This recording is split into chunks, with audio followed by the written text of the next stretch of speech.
Pretty basic question. What happened this weekend for our viewers who may have not been tuning in?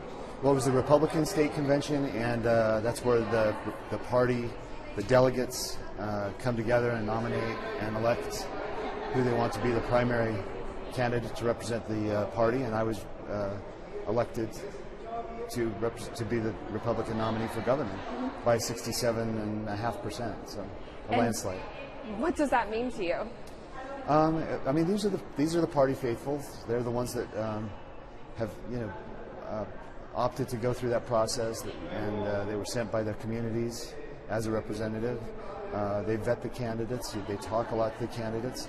The fact that they have vetted all of the candidates who were at the convention, including the current governor, and they elected me by more than 2-1, is really gratifying. I'm really excited, and honestly, I think it does speak very loudly to the direction that this race is going to go. Mm-hmm.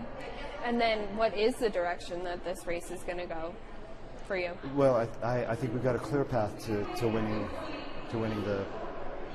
the race, winning the primary in June. That's the next thing, and then of course the general election in November. So winning the Republican primary, because the governor is on the primary ballot because he got signatures. If not for that, he would have been eliminated in the convention yesterday. And getting over 60%, we would have skipped a primary and we'd be right on to the general election. But because of the signature route, then he'll be on the primary ballot. I see. So I just want to clarify what you're saying. Naturally, the governor would just be on the ballot, but now you have to get signatures to be put on the ballot again, correct? So there's two paths to get on the ballot, and nobody's on there automatically. You have to either get the party nomination at convention, or you can submit the signatures and go the signature path. Okay. You can do both. And what did you do? I did the convention route. Okay, that's what I thought. Thank you for clarifying. What message do you have for voters now that they're seeing these results from the convention? How can they better formulate their views to pick the better candidate for their views? Yeah, I appreciate that question. Voters that are interested should go and find out what I stand for, what our positions are. We've got our website that they can go and look at, and I think they should also look at what the governor stands for and what his positions are, figure out his platform, and then make an informed decision. Mm-hmm. And you're kind of dealing with this lieutenant governor situation. Can you explain more about what's going on and what you hope the outcome will be? So I have a lieutenant governor selection, Lane Bangeter, who's a phenomenal American, a great Utahn for 30 years. And he's having his residency challenged because they're saying that their reading is that it has to be the most recent continuous 5-year period, but the code clearly does not say that. And even though in other places it says immediately preceding, in this section of code it says next preceding. Court cases that say that means any time in the last period of time. So we wouldn't put him forward if we didn't believe that he was qualified technically and otherwise, and so we believe he meets the residency requirement of the Constitution. And there is a process for challenging that. Right now we're being held up from even filing the application.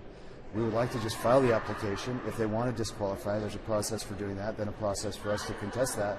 But what they're saying now is they're not going to even allow us to file the application, which is problematic because that's the process that we've been given. And it's not a publicity stunt or a ploy. It's simply wanting to get an application filed today, which is the deadline. And who are you working with to try to get this application filed? The Lieutenant Governor's office, elections office. Do you feel that they are working with you and trying to figure out a solution, or is it? Yeah, I'm sure they're earnest in wanting to do the right thing.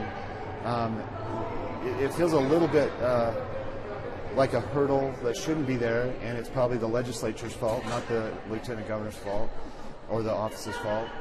But it seems odd that we couldn't file an application that could then be challenged or contested, but that's where we're at. Great. Anything else you want to add that I didn't ask about? Well, sure. We're excited. We're excited for Utah. We believe that Utah should behave more like a state and take a little bit more control of our resources and our land and our issues that we deal with in Utah, and not be so dependent on the federal government. And that's kind of what this campaign is going to be about. Are you going to do more, town halls, anything like that? Like, what's your strategy moving forward? Yeah, we've been doing a ton of those things already. We've got a lot of events that we're getting scheduled, some rallies that are going to be exciting, and trying to get all over the state to do rallies and connect with people. We've done a good job connecting over most of the state, but there's a couple of areas that we absolutely have not been to. That's like those are first on our list. We've got to get up and visit some of the areas. We're doing some big rallies that I think are going to be very popular. Awesome. Cool. Thank you so much. All right. Thank you.